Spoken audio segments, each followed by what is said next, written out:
बेच बेच के मनीष रक्सौल घर बनावली है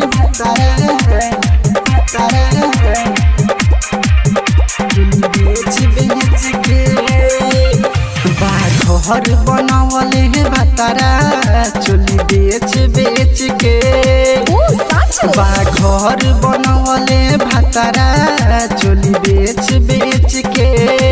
अच्छा साइकिल पर सामान पूरा धरेला घुमाला से मन नहीं भरेला कहे तुह के घुमाई बदुनिया चोली बेच बेच के।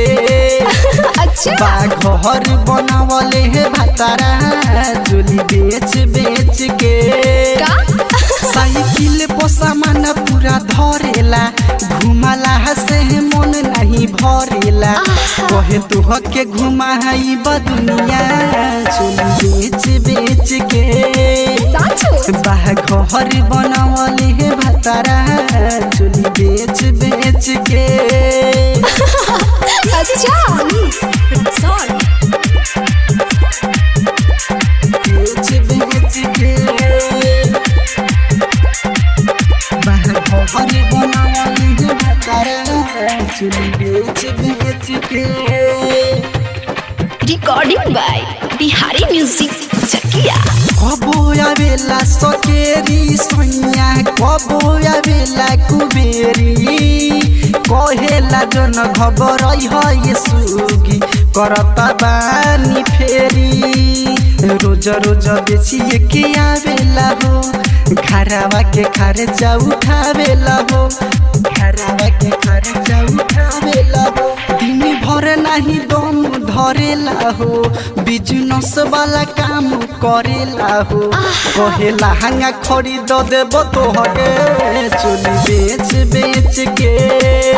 अच्छा घर बनावले भतारा चोली बेच बेच के। मनीष रक्सौल घर बनावले भतारा चोली बेच बेच के।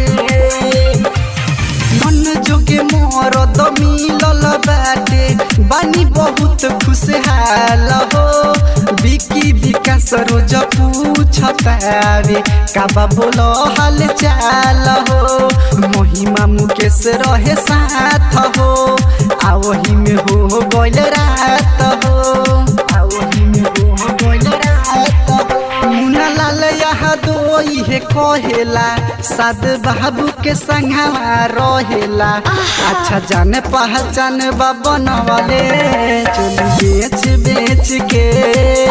अच्छा घर बनवले है भतारा चोली बेच बेच के।